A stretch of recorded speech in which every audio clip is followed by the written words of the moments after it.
Hi, welcome to Frank and Angie's Expat News Flash segment, which is where we gather tidbits of news from around the world that are going to change your day. They are? My day? Your day? Probably not, but these are things that we feel we want to share with you because we just do. Right.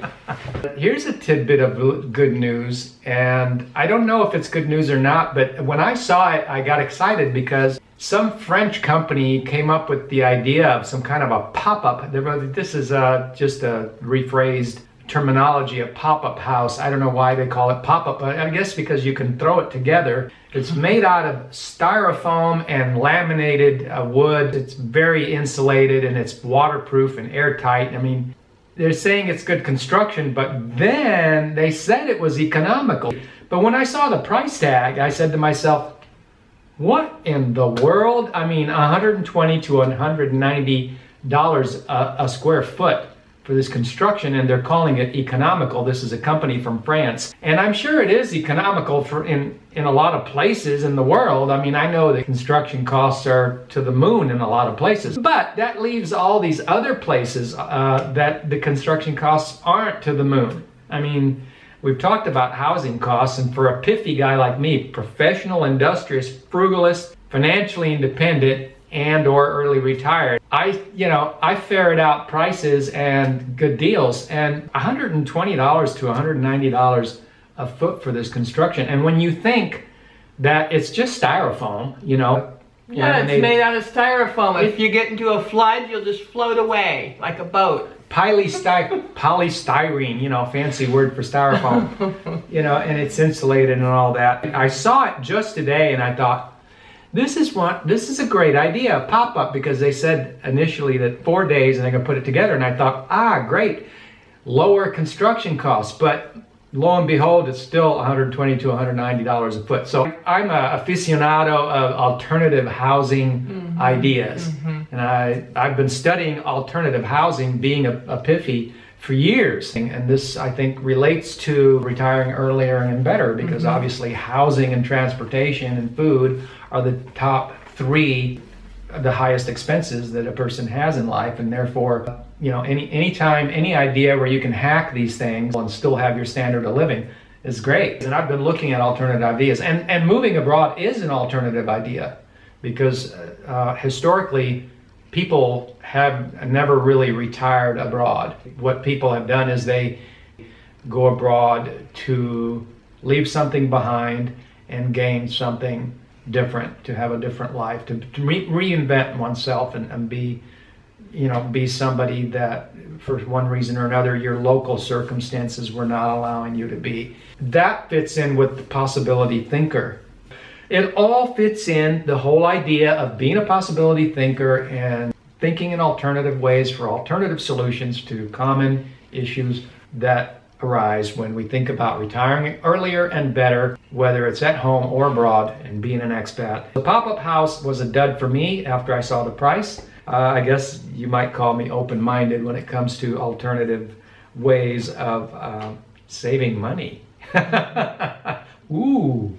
So what do you got today? We're going to talk about how Portugal is changing their 0% tax for foreign residents, and they are now going to up it to 10% tax. But they're saying that's not going to really make a difference for the Britain foreigners. That's usually who goes there and retires, because 10% tax is still way less than the, I think they said 42% that they have in the UK. Yeah, well, in tax matters, Portugal's been in the limelight for the last several years due to this very thing, and tax thing combined with the pumping of Ramm magazine, Retire Abroad media and magazines. When you put that together with a country making things easier for people that live in high tax countries, then you get a double whammy of an avalanche of people that move into a place like Portugal. And so, yeah, we made a video, 3 reasons not to move to Portugal,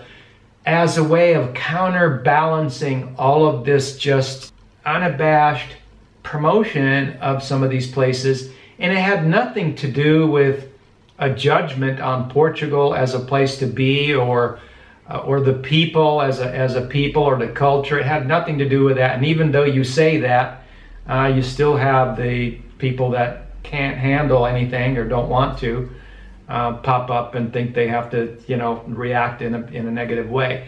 It isn't necessary, because we're not negative towards any of these countries we talk about. We never are. We're not judgmental about them, and we have to reiterate that. We are simply a outlet for looking at the other side of the story, as Paul Harvey used to say. Is it Paul Harvey? And that's the other side of the story. So we like to balance things out. And so Portugal has had a lot of traction, for good or bad, because too much of a good thing magnifies as this thing snowballs and picks up. So I don't know why they're raising the tax to 10%. I know that a lot of these countries do this. It's like they see something happening and it has to do with lots of money pouring in, and then I say there's a greed factor going on there that causes them to up their thresholds. Well, you know, they have been named for 2020 one of the top, I think it's the #1 top place to retire. I think that has a lot to do with it. Well, that's been going on too for like at least a half a dozen years. But the thing about raising it to 10%, it could be in Portugal's case, because there has been a backlash from the locals. The backlash has been mostly towards, you know, the details of it, such as the Airbnbs that are taking over the city. People are just surrounded by these Airbnbs now, the locals are. And even though I'm sure a lot of the locals are extremely happy about the money they're getting from the tourism, some of the locals, clearly a lot of the locals that aren't participating in that, don't really want to live in the middle of a crazy tourist zone, you know. So it's tourist zone gone wild, you could call it.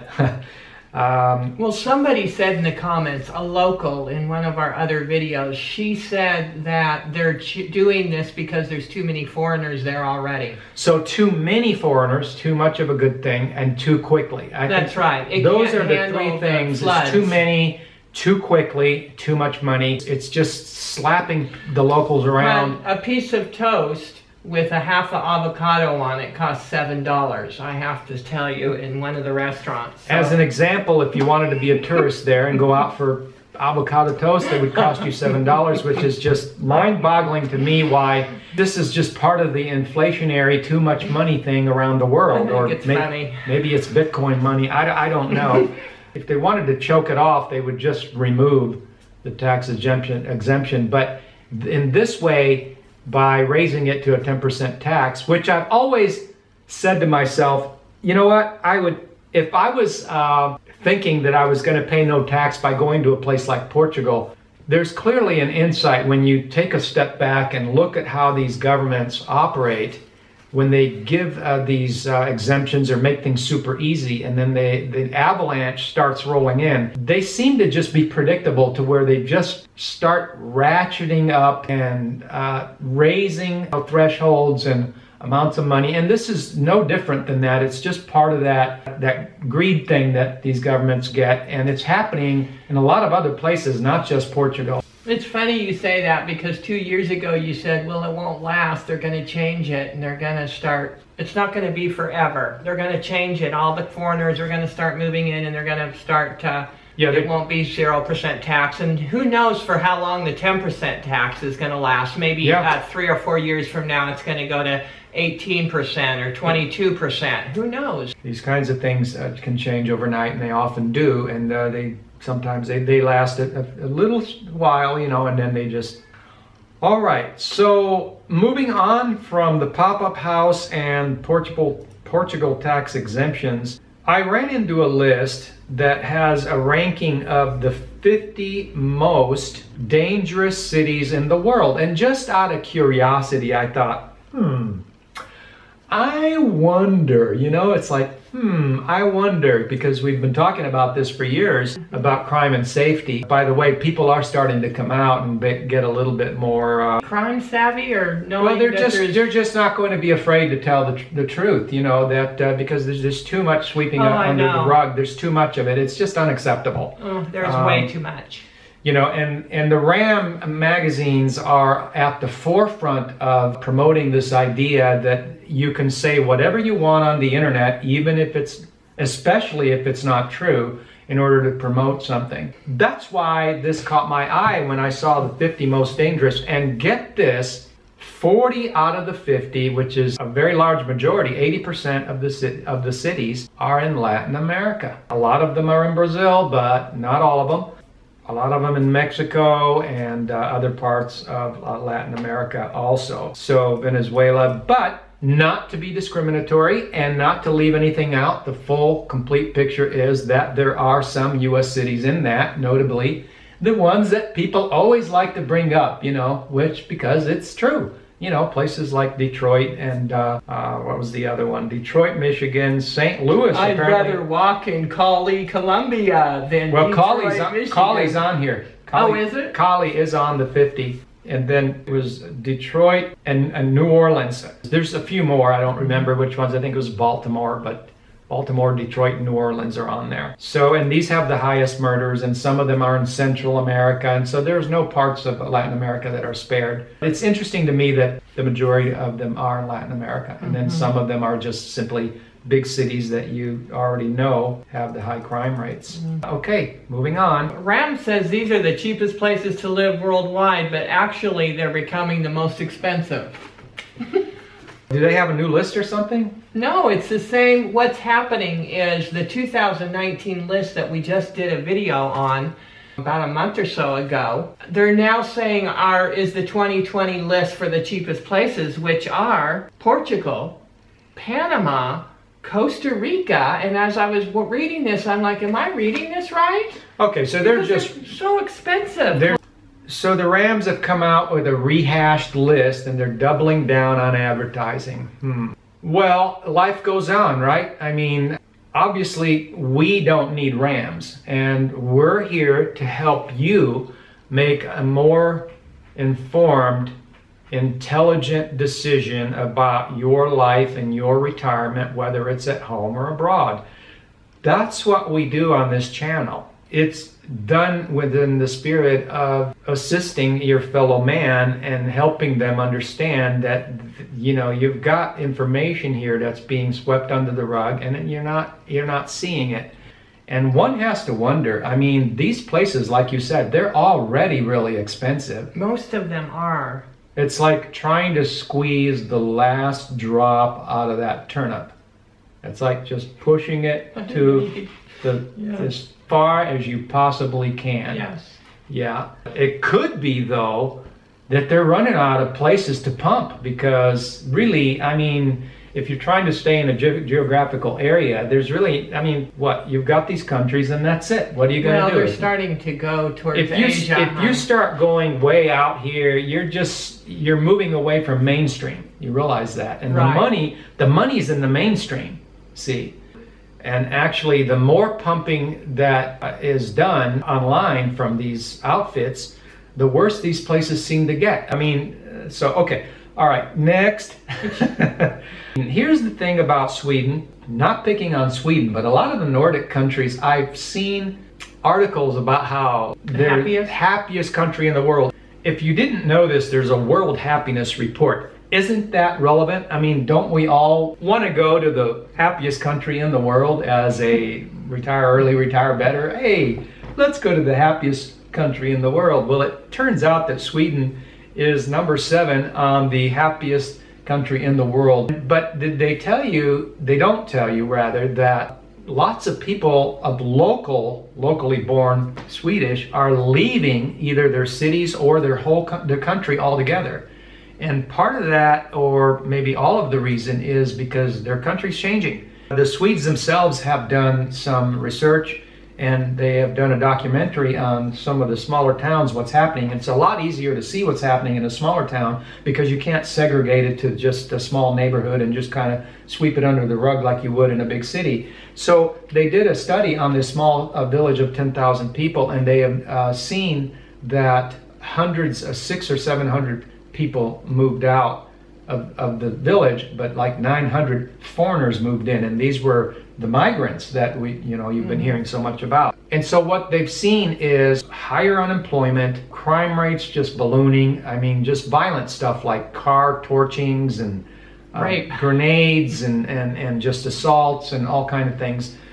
And people being afraid to report the crimes because of backlash and all this kind of there we culture. Go again. So that's what's happening. And okay, well, this next news flash is about a fellow vlogger. We have been following him for years. I know you were following him before we even moved to Ecuador. His name's NOMADICMATT.com. He was talking about how he got mugged in Bogota, Colombia. It's one of the areas that the Ramm is on their top 10 list of 2020 best places to retire. You mean Colombia is? Yes, yeah. Colombia is. Like we said, the 50 most dangerous cities is Latin America. Yeah, and Colombia has got its share of issues. I just want to read the editor's note of what he said on his blog before he started telling people exactly what happened to him. I wavered on writing about this for a long time since I didn't want to put people off on Colombia or perpetuate the myth that danger lurks around every corner. As you can tell from my posts, here, and here, which links to favorable posts about Colombia, I really love the country. I mean, it's awesome, and there will be plenty more blog posts about how great it is. Can I say something right there? Mm-hmm. You see this all over the place. Mostly what you see is 98% people won't come out and say the truth. Right. But when they do, they have to do that. You see all this huge disclaimer because of the backlash. And this is the environment that He almost didn't say anything. He says he wavered about doing this post, but he thought it's probably the right thing to do. It's the right thing to do, not necessarily the most popular thing to do or most favorable. The right thing to do, you know, well, okay, enough said on that. So to finish this, he says, but I blog about all my experiences, good or bad, he says, and this story is a good lesson on travel safety, the importance of always following local advice and what happens when you stop doing so. Because he said he got complacent. After being there for 6 weeks, he got complacent. In Colombia, in the tourist areas, you cannot walk around with anything valuable. If you do go there, you have to be aware and cognizant of what the risk is. At all times. And then act appropriately. But if you want to go there, know what you should be doing and what you shouldn't be doing. So just in a nutshell, I just want to read what happened to Matt, and then anybody can go to his website and read his whole story, which he unless he pulls it. Tells you about. No, he probably won't. It's been up. This happened in 2019. He was mugged violently for his cell phone because he got complacent. He was just finishing a text and walking out of the restaurant, and he was still typing his text. And he started taking 3 steps out of the restaurant, and that's when it happened. And this was during the day? This was during the day with police everywhere, he said, in the tourist areas in broad daylight, walking out of a restaurant in 2019. And it was violent because the perpetrator had a knife, and he got stabbed. He had to be rushed to the hospital. It took 2 months for his stabbings to heal. He got stabbed in several different places and everything.